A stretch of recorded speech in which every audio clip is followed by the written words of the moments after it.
नमस्कार, मैं जयकृति योगी आप सभी दर्शकों का अन्नदाता कार्यक्रम में स्वागत करती हूं। किसान हमारे देश के अन्नदाता हैं और वे ही हमारे देश के भाग्य विधाता हैं।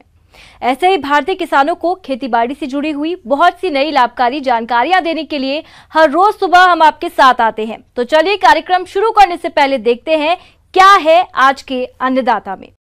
हमारे राज्य के जो किसान भाई टमाटर की खेती कर रहे हैं, उनकी फसल फलन की अवस्था पर है और इसी समय फसल में कुछ रोग और कीटों का प्रकोप होता है जो बहुत ही कम समय में फसल को काफी क्षति पहुंचाते हैं, जिसके कारण टमाटर के उत्पादन में कमी आ जाती है।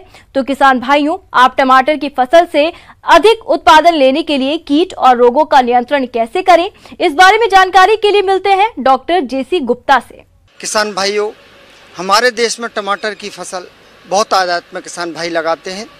किसान भाइयों, अपने राज्य में टमाटर की खेती बड़े पैमाने पर की जाती है और इस फसल में कई प्रकार के कीट और रोग का प्रकोप देखा जा रहा है, जिनका समय रहते नियंत्रण करना जरूरी है, अन्यथा ये कीट और रोग टमाटर की फसल को भारी नुकसान पहुंचाते हैं। किसान भाइयों, टमाटर में फल छेदक जो कीट है बहुत अधिक नुकसान पहुंचाता है। इसमें टमाटर की फसल को खराब कर देता है और जो इसकी इल्ली है टमाटर के अंदर घुस करके उसको खराब तो करती है और उसमें छेद कर देती है। फल छेदक कीट से प्रभावित फल काणे हो जाते हैं और ऐसे फलों का कुछ भी बाजार भाव अच्छा नहीं मिल पाता और किसानों को भारी नुकसान उठाना पड़ता है। किसान भाइयों, इस कीट के नियंत्रण के लिए कीटग्रस्त फलों को तोड़कर नष्ट करें। इसके अलावा नीम आधारित कीटनाशक दवा का प्रयोग करें। किसान भाइयों, इस प्रकार का अगर कीट आपको दिखाई दे रहा है तो किसान भाइयों, आप कीट नियंत्रण करने के लिए डाइमेथोएट दवा है। डाइमेथोएट दवा 750 मिलीलीटर दवा 500 लीटर पानी में घोल बना करके छिड़काव करें, या स्पाइनोसेट दवा 170 मिलीलीटर दवा 500 लीटर पानी में घोल बना करके प्रति हेक्टेयर के हिसाब से छिड़काव करें। किसान भाइयों, इसके अलावा टमाटर की फसल में मुख्य रूप से टेला यानी जैसिड, एफिड, थ्रिप्स, माहो, सफ़ेद मक्खी आदि प्रकार के रस चूसक कीट भी फसल को बहुत अधिक हानि पहुंचाते हैं और हमारे स्वस्थ पौधों को खराब करते हैं। किसान भाइयों, आप अगर खेत में ये आपको दिखाई दें तो इसमें नीम के घोल का छिड़काव कर सकते हैं। इसके अलावा भी किसान भाइयों, आप नीवोन दवा ये भी 750 मिलीलीटर दवा 500 लीटर पानी में घोल बना करके 2-3 बार छिड़काव करेंगे तो ये रस चूसक कीट से टमाटर की फसल की सुरक्षा हो जाएगी। किसान भाइयों, इसके अलावा बदलते मौसम की वजह से झुलसा रोग का प्रकोप भी हो सकता है, जिसके कारण किसानों को भारी नुकसान उठाना पड़ सकता है। इसके अलावा किसान भाइयों, टमाटर की फसल में कई प्रकार के रोग आते हैं और इन रोगों के कारण भी हमारी फसल को बहुत अधिक हानि होती है। टमाटर की फसल में मुख्य रूप से एक अगेती झुलसा रोग और एक पछेती झुलसा रोग, दो प्रकार के ये जो रोग पत्ती पर आते हैं, अगेती और पछेती झुलसा रोग, इससे हमारी फसल को भी काफ़ी नुकसान होता है। अगेती जो झुलसा रोग है वो 30 दिन की फसल जब हमारी छोटी होती है उस अवस्था में गोल गोल धब्बे, भूरे रंग के धब्बे पत्तियों पर दिखाई देते हैं और पछेती झुलसा में भी जो है ये बी आकार के धब्बे ऊपर की सतह से नीचे की ओर बढ़ते हैं। कभी कभी टहनियों पर या जो मुख्य उसकी शिरा होती है, मुख्य जो उसकी ब्रांच होती है या शाखा होती है, उस पर भी ये काले रंग के धब्बे दिखाई देने लगते हैं और फसल को बहुत अधिक नुकसान होता है। किसान भाइयों, पहला छिड़काव मैनकोजेब का करें। मैनकोजेब 3 ग्राम दवा प्रति लीटर पानी के हिसाब से घोल बना करके 500 लीटर पानी में 1500 किलोग्राम दवा का छिड़काव करें। दूसरा छिड़काव रेडोमिल MZ 72 नामक दवा है। यह दवा 1000 ग्राम दवा प्रति 500 लीटर पानी में घोल बना करके आप जो है इसका 2-3 बार छिड़काव करेंगे तो ये जो झुलसे रोग हैं, दोनों प्रकार के झुलसा, ये आगे नहीं आएंगे और आपका उत्पादन आपको अच्छा मिलेगा। इसके अलावा किसान भाइयों, इसमें जीवाणु जनित उकटा और फफूंद जनित उकटा भी कई बार दिखाई देता है। अगर इस प्रकार के पौधे आपको जगह जगह से सूखे हुए या पीले पड़े हुए पत्तियां या पौधे कहीं कहीं छोटे हो गए हैं, बढ़ नहीं पा रहे हैं, उनको उखाड़ करके देखें। उनकी जड़ें अगर काली पड़ रही हैं, ख़राब हो रही हैं, तो समझें कि ये जो है उकटा से आपका नुकसान हो रहा है, फसल ख़राब हो रही है। तो इसमें कार्बनडाजिम दवा है। कार्बनडाजिम दवा 2 ग्राम दवा प्रति लीटर पानी के हिसाब से घोल बना करके इसमें जड़ों में इसकी ड्रेंचिंग करें और आप देखेंगे कि फिर यह रोग आगे नहीं बढ़ेगा और आपकी फसल फिर सुरक्षित हो जाएगी। इसके अलावा भी किसान भाइयों, इसमें एक श्याम वर्ण रोग आता है। कई बार पत्तियों पर जो है अनियमित आकार के या ये किडनी के आकार के धब्बे दिखाई देने लगते हैं, गहरे भूरे धब्बे, काले रंग के धब्बे दिखाई देने लगते हैं। इस प्रकार का रोग अगर आपको दिखाई दे तो इसमें जो है बोडो मिश्रण 1% बोडो मिश्रण का छिड़काव करें। ये कई प्रकार के रोग जो है नहीं आएंगे और आपकी फसल ज़्यादा से ज़्यादा उत्पादन देगी और आपकी फसल में जो टमाटर हैं वो भी चमकीले और गोल और अच्छी गुणवत्ता वाले आपको मिलेंगे, जिससे आपको काफ़ी लाभ होगा। किसान भाइयों, अभी तक आपने खेती से जुड़ी हुई कुछ उपयोगी जानकारियां देखी। अब लेते हैं एक छोटा सा ब्रेक, जल्द ही लौटेंगे और कार्यक्रम में आगे भी हैं खेती बाड़ी से जुड़ी महत्वपूर्ण जानकारियां, तो बने रहिए हमारे साथ। ब्रेक के बाद आप सभी दर्शकों का अन्नदाता में स्वागत है। चलिए अब रुक करते हैं अगली कड़ी की ओर। किसान भाइयों, बारिश का पानी खेत से बहकर नदी नालों द्वारा समुद्र में चला जाता है। यदि हमारे किसान भाई इस वर्षा जल का सही तरीके से संग्रहण कर लें तो खेती के लिए पर्याप्त सिंचाई जल की व्यवस्था हो जाएगी। तो कैसे करें वर्षा जल संग्रहण, इस बारे में जानते हैं एक विषय विशेषज्ञ रतनदीप सोनी से। किसान भाइयों, हमारा देश कृषि प्रधान देश है और इस देश की अर्थव्यवस्था भी इसी पर टिकी है। किंतु ये भी एक यथार्थ सत्य है कि कृषि को मॉनसून का जुआ भी कहा जाता है और ऐसा कहना गलत भी नहीं है, क्योंकि आज भले ही देश विकास की ओर अग्रसर है, परंतु आज भी देश की कृषि वर्षा पर आधारित है तथा देश में आज भी सिंचित क्षेत्र काफी कम है। अतः कृषि क्षेत्र के विकास एवं कृषकों की आर्थिक स्थिति सुधारने हेतु ये आवश्यक हो जाता है कि हमारे देश में जितनी भी वर्षा होती है तो उसके जल को संग्रहण कर रखा जाए और इसके लिए ये आवश्यकता है कि कृषक अपने स्तर पर ही जल संग्रहण की विधियों को अपनाए। किसान भाइयों, जैसा कि आपको मालूम है, जल के बिना हम जीवित नहीं रह सकते। ठीक इसी तरह से जल के बिना हमारी खेती भी नहीं हो सकती। यह जल हमें केवल वर्षा के रूप में प्राप्त होता है और जैसा कि देखा गया है कि इस जल की सबसे बड़ी आवश्यकता हम किसान भाइयों को, माने दुनिया में यदि हर वर्ग के हिसाब से यदि जल की आवश्यकता को बांटा जाए तो हम किसान भाई पूरे उपलब्ध जल का 80% तक इस्तेमाल अपने कृषि कार्यों में करते हैं। तो यह स्वाभाविक बात है कि जब वर्षा ही हमारे जल का स्रोत है तो इस वर्षा का जल को बहने से हमें यदि रोक ले तो वो हमारे संरक्षण की श्रेणी में आ जाएगा। अब ये वर्षा जल को रोकने का क्या है, कैसे रोक सकते हैं? तो रोकने के लिए ये है कि इसकी जो रन ऑफ है, बहने की गति है, वह कम हो जाए। हमें ये ध्यान रखना है कि बहुत ढालू खेत है, माने पहाड़ी इलाका है, पानी बह के निकलने की स्थिति बनती है, तो उसके लिए हम ट्रेंच भी खो सकते हैं, माने खाई भी कि जैसे 4 फुट 5 फुट गहरी खंती जैसे टाइप है तो उसमें होगा और उसमें पानी भरेगा और नीचे अवशोषित होगा, उसके बाद आगे बढ़ेगा। इसके अतिरिक्त किसान भाइयों, शासन की योजनाएं हैं किसानों के लिए कि ताकि उनकी फसलों के पानी से कम पानी की कमी से कम प्रभावित हो। ऐसी स्थिति में बलराम तालाब बनाने की भी योजनाएं हैं। इसके अंतर्गत किसान भाई अपने खेतों का वह हिस्सा जहां वर्षा जल बह के इकट्ठा हो जाता है, भरा जाता है, ऐसी जगहों में भी हम बलराम तालाब बना सकते हैं और इसके लिए बलराम तालाब 3 मीटर गहरा यदि खुद जाए और इसकी लंबाई चौड़ाई खेत के हिसाब से सुनिश्चित कर लेते हैं और तो इसमें भी सरकार की तरफ से व्यवस्थाएं हैं, प्रोत्साहन है, तो इसको करें। और जो जगह इस वर्षा जल के संरक्षण में हो रही तो उसमें पानी इकट्ठा होगा और इसका ये मान के चलें कि 1 metre by 1 metre by 1 metre का यदि माने 1 घन मीटर का यदि आप गड्ढा बनाते हैं और उसमें पानी भर लेते हैं तो भरे हुए गड्ढे में लगभग 1000 लीटर पानी एकत्र होता है।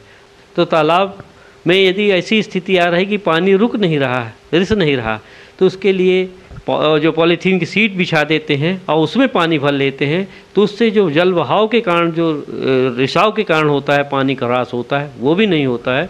पूरा का पूरा पानी इस्तेमाल किया जा सकता है। ये तो रही तालाब की बात। इसके साथ साथ जो आपके पास नैसर्गिक कुएँ हैं या आप अपना स्वयं का कुआं बनाना चाहते हैं, तो कुएँ के भी आप बना सकते हैं। तो ऐसा करके हम कुओं का भी संरक्षण कर सकते हैं।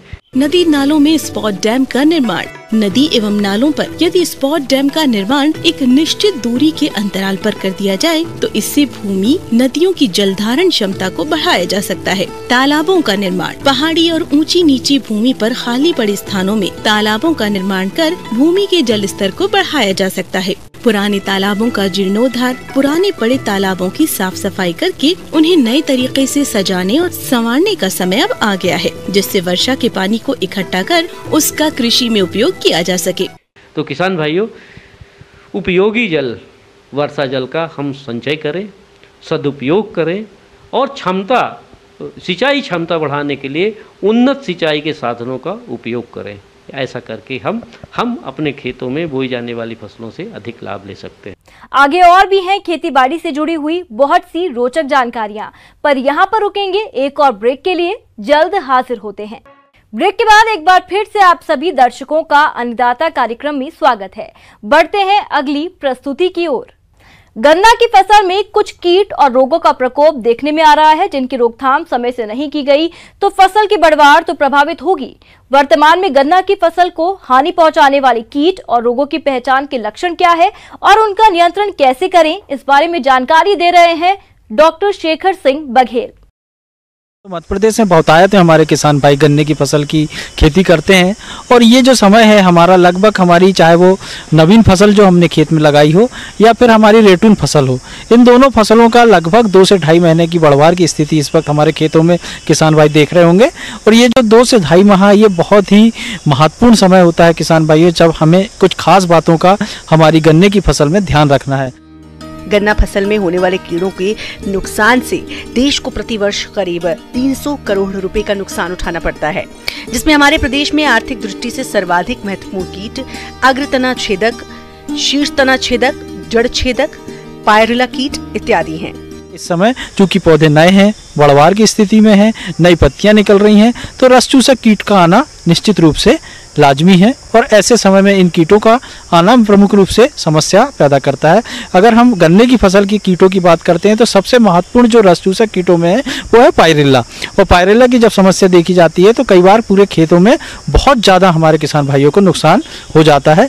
तो जब भी आपके खेत में पायरिल्ला हो या इसके साथ साथ कुछ रस चूसक कीट हैं, जैसे थ्रिप्स है, जैसे एफिड है, जैसिड है, ये सब रस चूसक कीटों की संख्या धीरे धीरे हमारे खेतों में बढ़ने लगती है। और जब ये बढ़ने लगती है तो खेतों में अन्य प्रकार की बीमारियों के लिए भी ये वाहक का काम करते हैं और खेतों में और भी अन्य समस्याएं पैदा होने लगती हैं। और ये देखा जाता है कि जब ये बहुत ज़्यादा खेतों में ये समस्याएं बढ़ जाएंगी तो निश्चित रूप से आपके पौधों की बढ़वार रुकेगी, साथ ही साथ जो हम उत्पादन की दृष्टिकोण से खेती कर रहे हैं उसमें कहीं ना कहीं समस्या आएगी। आप निरीक्षण करें, खेतों में इस प्रकार की किसी भी प्रकार के रस चूसक कीटों की समस्या आती है तो आपको प्रारंभ में चाहिए कि नीम के तेल लगभग 5 ml मात्रा प्रति लीटर पानी में घोल बनाकर अगर आप इसका छिड़काव करते हैं तो प्राथमिक अवस्था में आपको इनसे निजात मिलेगी, बचाव होगा और खेत स्वस्थ होगा। साथ ही साथ अगर आप देखते हैं कि बहुतायत में इन कीटों की समस्या आ रही है तो आप सबसे पहले जो हमारे दैहिक कीटनाशक है जैसे इमेडाक्लोप्रिड है या थाइमेथोएट है, इनकी लगभग 2 से 3 ml मात्रा प्रति लीटर पानी में घोल बनाकर और इसका छिड़काव आप खेतों में करें तो निश्चित रूप से आपकी फसल में जो थ्रिप्स, एसिड, जेफिस या पायरिल्ला है इनकी समस्या से निजात मिलेगा। दूसरा प्रमुख रूप से जो कीट है वो है हमारा, जो इसको बहुत ज़्यादा नुकसान पहुंचाता है, और तना छेदक जो हमारा कीट है, इसके जो इल्लियाँ हैं यही नुकसान पहुंचाती हैं। तो इसमें जो एडल्ट हैं वो खेत में बहुतायत में पाए जाते हैं और यही हमारे गन्नों में समस्या पैदा करने के लिए अंडे देते हैं। और आपने देखा होगा कई बार हम खेत में जब घूमते हैं तो निरीक्षण के दौरान ये देखा होगा कि कई बार छोटे छोटे जो हमारे गन्ने के पौधे हैं उनके ऊपर का भाग सूख जाता है या कई बार पौधे के बीच में भी भाग से सूखने लगते हैं और पत्तियां सूखने लगती हैं। ऐसे पौधों को जब आप हाथ से खींचेंगे तो ये जो सूखा हुआ भाग है ये आसानी से बाहर निकल आता है और इसमें कई बार आपको देखने को मिलेगा कि इल्ली के छोटे छोटे और अंडे वगैरह या मैगट वगैरह आपको दिखाई देंगे। ये इस कीट की प्रमुख रूप से हमारे गन्ने की फसल में नुकसान पहुंचाते हैं। तो किसान भाई, ये इनकी रोकथाम के लिए हमें कुछ खास बातों का ध्यान रखें। उसमें समन्वित कीट नियंत्रण जो है वो महत्वपूर्ण पहलू है। सबसे पहले हम कोशिश करें कि इनको खेत में हमारे जो खरपतवार हैं उनकी समस्या कम हो जाए, कि खेत में जो हमारी टी आकार की जो खूंटियाँ हैं उनको लगा दें, या चिपचिपे प्रपंच हैं, प्रकाश प्रपंच हैं और जहरीले प्रपंच हैं, इनके साथ साथ फेरोमोन ट्रैप्स है, इनका आप खेतों में लगा सकते हैं और इन कीटों को इकट्ठा कर और इनको कहीं बाहर ले जाकर इनको नष्ट किया जा सकता है। और अधिक प्रकोप होने पर कीटनाशी दवा क्लोरोपाइरीफॉस या क्यूनोलफॉस 1 मिलीलीटर को प्रति लीटर पानी के हिसाब से घोल बनाकर छिड़काव करें।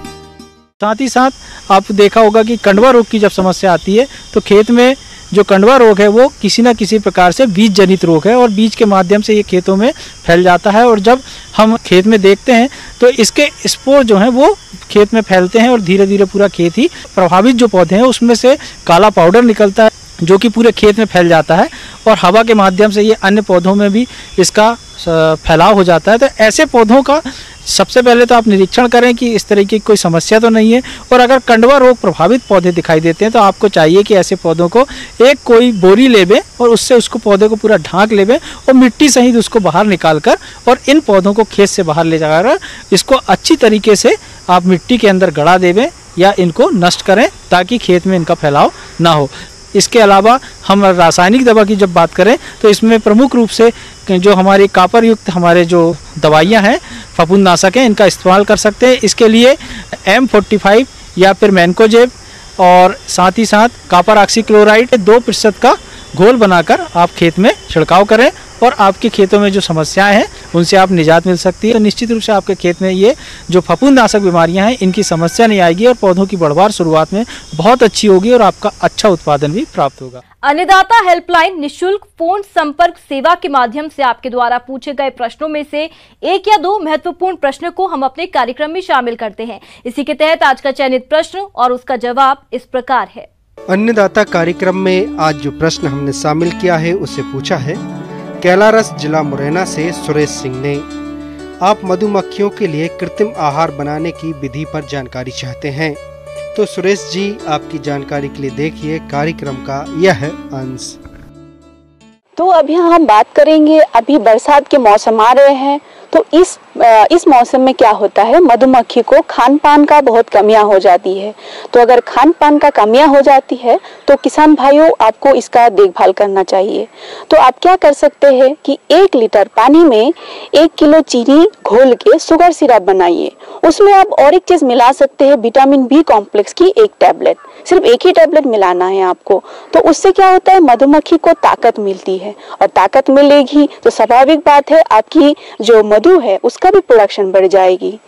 और है कि आप जो मधुमक्खी के पालन करते हैं उस एरिया के आसपास में सनफ्लावर यानी कि सूरजमुखी फूल लगा सकते हैं या मकाई का भी फूल लगा सकते हैं या फिर कुछ अलग जो फूल आते हैं गेंदा वगैरह वो सब आप लगा सकते हैं। इससे क्या होगा, उसको नेक्टर मिलते रहेगी और उसको खान पान में कोई दिक्कत नहीं होगी। तो किसान भाइयों, अगर आप मेरे बात को अमल कीजिएगा तो आप अच्छा से अच्छा प्रोडक्शन ले सकते हैं। धन्यवाद। आइए अब एक नजर डालते हैं राज्य के कुछ चुनी हुई मंडियों के प्रमुख फसलों के बाजार भाव पर। किसान भाइयों, अन्नदाता आपकी सेवा के लिए संकल्परत है। कृषि संबंधित समस्या और सुझावों के लिए आप हमें इस पते पर संपर्क कर सकते हैं। प्रोड्यूसर अन्नदाता, news 18 Madhya Pradesh Chhattisgarh, Ramoji film city, Hyderabad 501512। साथ ही आप हमें ईमेल भी कर सकते हैं। हमारा ईमेल आईडी है p18annadatamp@nw18.com। इसके अतिरिक्त आप हमें निःशुल्क हेल्पलाइन नंबर 1800419255 पर सोमवार से शनिवार सुबह 10 से शाम 4 बजे के बीच संपर्क कर सकते हैं।